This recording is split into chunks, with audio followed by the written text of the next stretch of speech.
വളരെയധികം ഔഷധ ഗുണങ്ങളുള്ള ഒന്നാണ് വാഴപ്പിണ്ടി. അതിൻ്റെ നാരുകൾ നമ്മുടെ ദഹനത്തിന് വളരെയധികം സഹായിക്കുന്നുണ്ട്. ഈ വാഴപ്പിണ്ടി കൊണ്ട് നമുക്ക് പലതരം വിഭവങ്ങൾ ഉണ്ടാക്കിയെടുക്കാവുന്നതാണ്. അതിൽ ഒരു വിഭവമാണ് ഞാൻ നിങ്ങളെ പരിചയപ്പെടുത്തുന്നത്. വളരെ രുചികരമായ ഈ വിഭവം എന്താണെന്ന് നിങ്ങൾ അവസാനം വരെ ഒന്ന് കണ്ടു നോക്കുക. കുറച്ച് കൂടുതൽ നല്ലെണ്ണ ഒഴിക്കുക. അതിലേക്ക് കുറച്ച് കടുക് ഇട്ട് പൊട്ടിക്കുക. അല്പം ഇഞ്ചിയും അരിഞ്ഞു വെച്ച പച്ചമുളകും വെളുത്തുള്ളി അരിഞ്ഞതും കൂടെ ചേർത്ത് ഒന്ന് വഴറ്റുക. എന്നിട്ട് കഴുകി ചെറുതായി നുറുക്കി വെച്ച വാഴപ്പിണ്ടി ഇതിലേക്ക് ചേർക്കുക. ഇത്രമാത്രം പോരാ, അതിനോടൊപ്പം തൊലി മാറ്റിയ 1-2 നാരങ്ങ കൂടി ചേർത്ത് കൊടുക്കാം.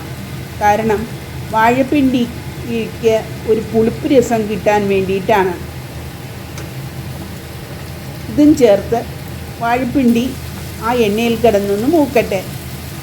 അതിനുശേഷം നമുക്ക് കുറച്ച് മഞ്ഞൾപ്പൊടി, മുളക് പൊടി, ഉപ്പിൻ്റെ കാര്യം പറയാൻ വിട്ടുപോയി, ഉപ്പ്, ഉലുവാപ്പൊടി, കായപ്പൊടി ഇതൊക്കെ ചേർത്ത് നന്നായിട്ട് ഇളക്കി യോജിപ്പിച്ചതിന് ശേഷം കുറച്ച് വിനീഗറും ചേർത്ത് ഒന്ന് മിക്സ് ചെയ്തെടുത്താൽ നമ്മുടെ രുചികരമായ പിണ്ടി അച്ചാർ റെഡി. ഇത് വളരെയധികം നല്ല ഒന്നാണ്. ചോറിനോടൊപ്പം ചപ്പാത്തിക്കൊപ്പം എന്തിനൊപ്പം വേണമെങ്കിലും നിങ്ങൾക്ക് ഈ അച്ചാർ ഉപയോഗിക്കാവുന്നതാണ്. പിണ്ടിയുടെ ടേസ്റ്റ് പോലും അറിയാൻ കഴിയില്ല. രുചികരമായ ഒരു അച്ചാറാണ്. ദിവസവും നമുക്ക് ആഹാരത്തിൽ ഉൾപ്പെടുത്തുന്നത് വളരെ നല്ലതായിരിക്കും. ഇത് തീർച്ചയായും നിങ്ങളും ഒന്ന് പരീക്ഷിച്ച് നോക്കണം.